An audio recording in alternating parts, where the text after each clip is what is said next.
division, and I worked here for 7 years. I've always been in Blackwell. I know nothing of anything else. Blackwell is the reefer division.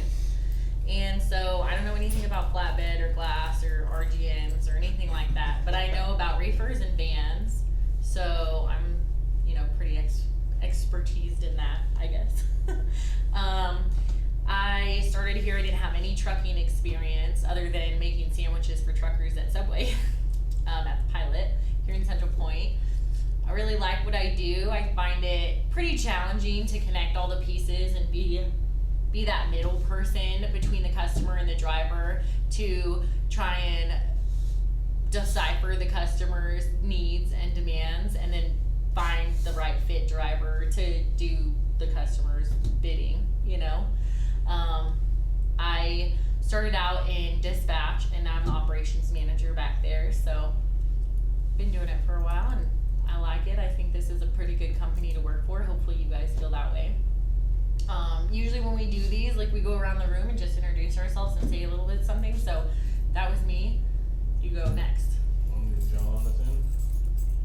I'll be working for Blackwell in drive-in, hauling water.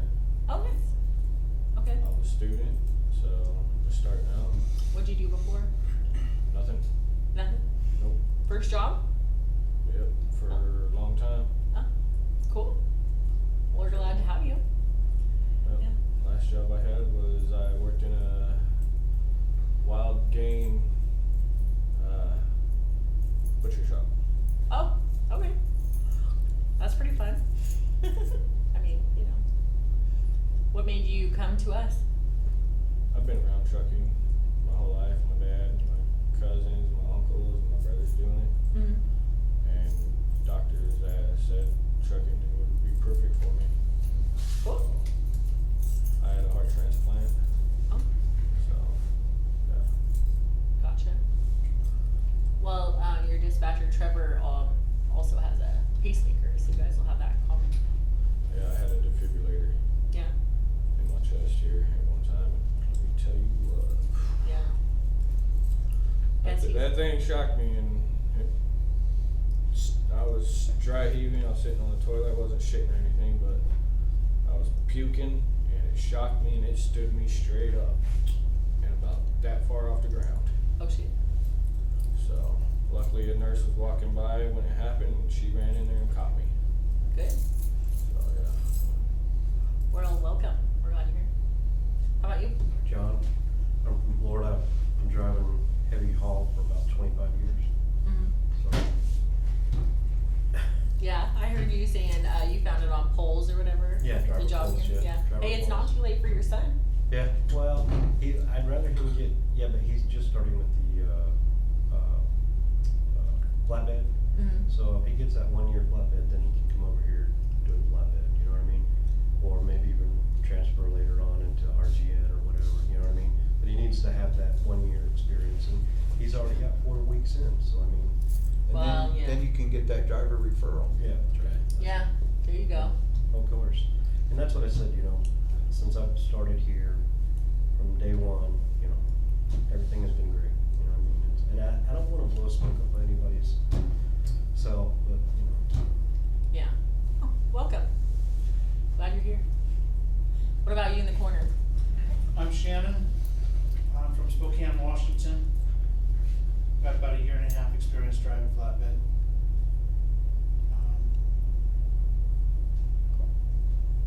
Where'd you come here from? What did you work before? I worked for Systems. I came here for glass training, Mm-hmm. and that didn't quite work out, so I went home. And I couldn't find anything local that fit my needs. And so I blasted my information out to everybody through one of the apps. Yeah. And did that on a Tuesday, and on Thursday Michelle called me and said, "Are you looking? We got a place for you." Well, cool. So it worked out in the end. And it's been really interesting coming back. People still remember my face, they remember my name, and they treat me like a family member that's just gone for a little while. Well, cool. So it's been very welcoming. Good. Yeah, we're glad to lot of drivers say too that new drivers that come on from other companies, they'll tell me, oh yeah, I'm really thankful for this, or I'm really thankful for that. You know, we didn't get this at my last company. And so I appreciated too, not knowing any other trucking company and coming into this. It just seems like second nature to me that we would treat everyone this way. Like it's the golden rule. You treat people how you want to be treated, you know? But I guess that, you know, depending on what company you work for, drivers can get pretty mistreated pretty good. So that's not good. But yeah, welcome. We're glad you guys are all here. I just wanted to talk for a little bit about a couple of things. We have a detention policy, and usually when I come to these things, I talk about things that I've noticed people aren't really 100% on. And I found lately that a lot of drivers are having a hard time with our detention policy, knowing what's what and how long for this and how long for that. So I just wanted to go over it and review it with everyone. Did you have a detention policy? I mean, I don't know if you guys run into detention often in flatbed and Sometimes you do. sometimes you do. Did you get paid for it at your last company? Yeah. What did you have to do to get it? Yeah, it was usually a minimum of 3 hours, you know what I mean? Right. Before it really started anything, you know what I mean?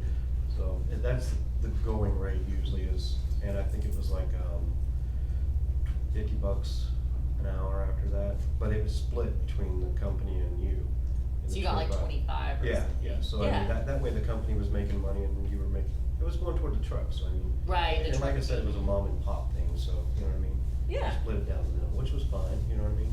Yeah. Just to get something is better than, Well, yeah, especially since, I mean, 5 years ago, the industry's like, detention what? We don't pay Yeah. you guys for anything, you just have to wait, you know? So it's really come a long way. We've really come a long way with it too, just since I've been here. It's come a long way. So that's really typical too, like that's how we do it. It's after 3 hours, and I believe it's $30 an hour. I don't know if it's the same for you guys, but I would assume it's the same company wide.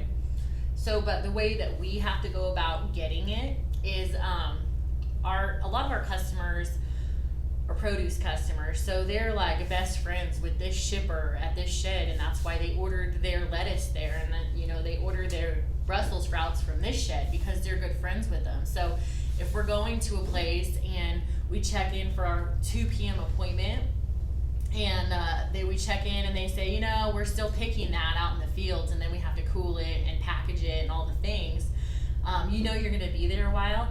There's a chain of communication that we have to start with the customer to get paid, because that's just how it's done.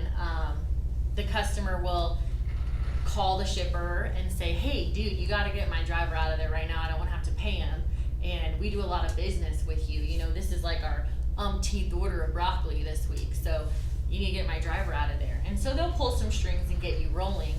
What I found lately is drivers will call 2 and 3 days later and say, hey, I was at that place for like 7 hours, so will you put me in for 4 hours of detention?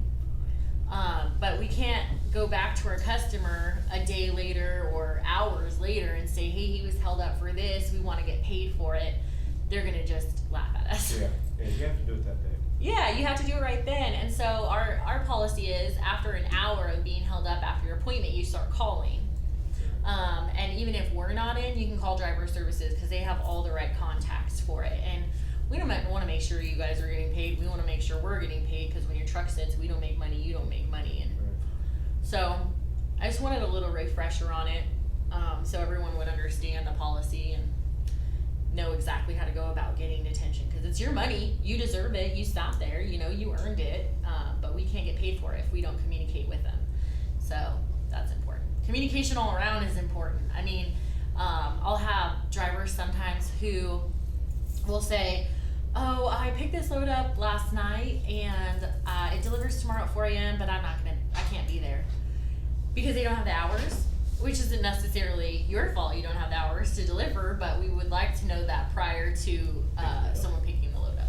Like when you're getting in, if you talk to dispatch, and we should be checking these things too. Like, we have access to your hours and we have access to your home time, and we try to schedule loads appropriately, but sometimes we miss the hours scheduling, 15 other loads, and we're like, we have 10 drivers in this place and we have 10 loads. We're gonna match the guys to the right loads, and sometimes we miss the hours of service. So if you feel like you can't do a load based on your hours of service, please tell us right away. Don't feel obligated like, oh, I'm just gonna go get it for him. I wanna make sure I pick this up, because you get down the road, it could be worse later. So we wanna know everything right up front.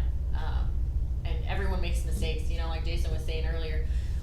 We're gonna make some mistakes. Hopefully you guys will have forgiveness with us, and we know you guys no one's perfect, so forgiveness all around the board, but definitely do your best at communicating and being upfront about everything. My hours of service. Oh, I'd love to go get that load. I have great hours, but my truck is acting up funny, and so I was gonna go get it checked out.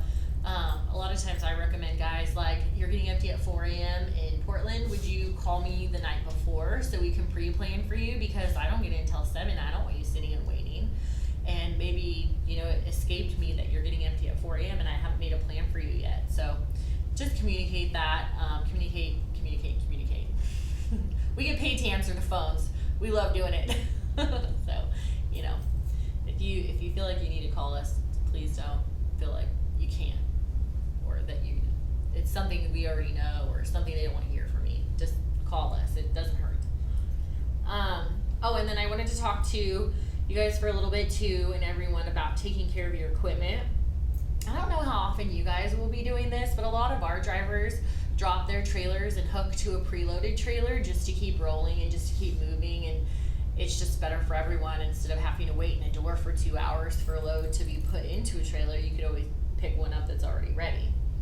So when we're dropping and hooking, I've been hearing from a lot of our drivers complaints about, dude, this guy left this trailer there with a flat tire, or he left the trailer there, there's no fuel in this thing, or the DOT's expired.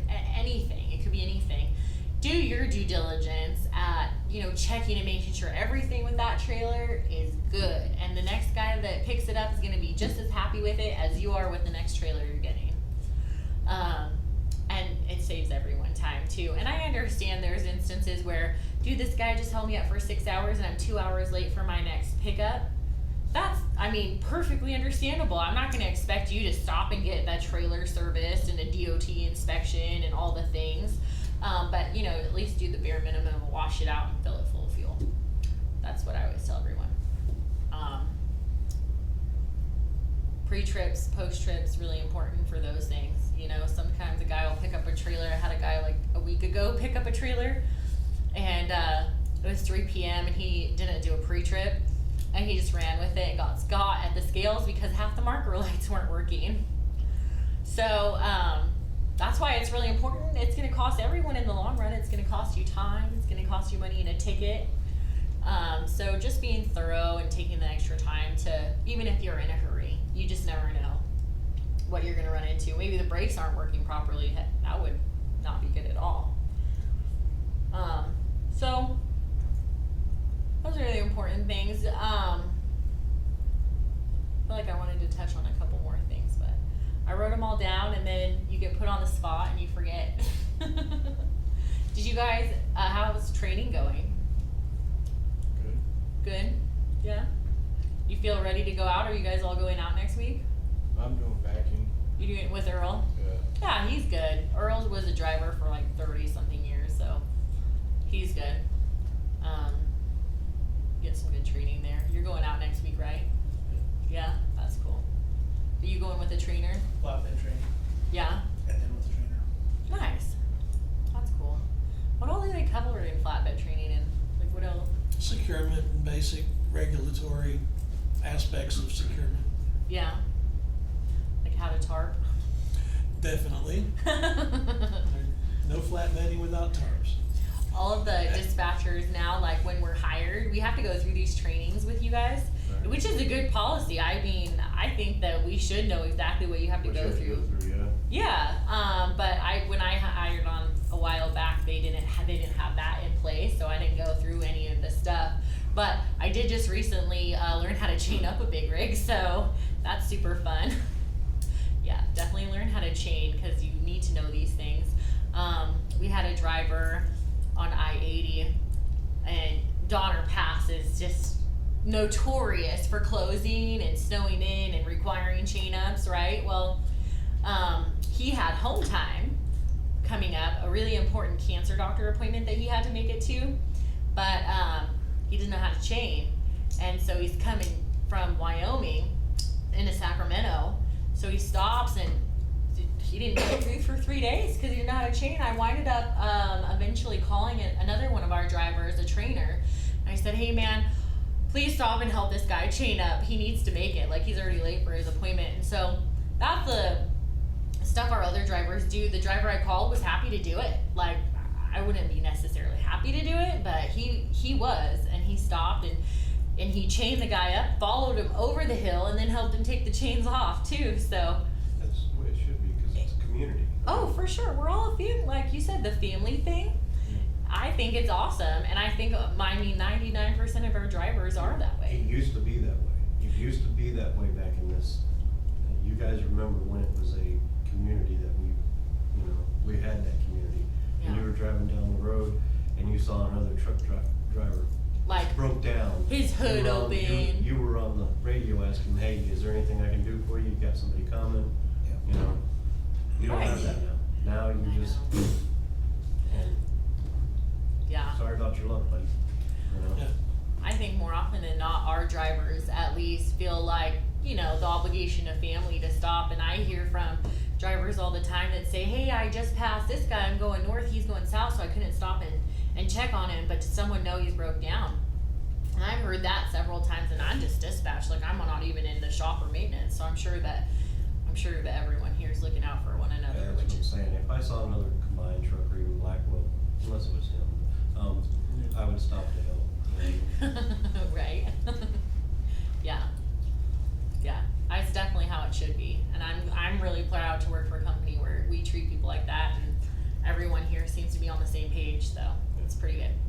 And that's why I don't talk about these things that often, because I know most of the drivers have the right heart and take care of their equipment. And in instances where a guy picks up a trailer and it's got 4 flats, I always question, did the guy really know about it? The other driver, first of all. Second of all, could it have been the yard dog too? In an instance where it's 4 flats, obviously that's pretty bad, so something happened. But Or something. but it doesn't hurt to take the extra second to get out and look and check and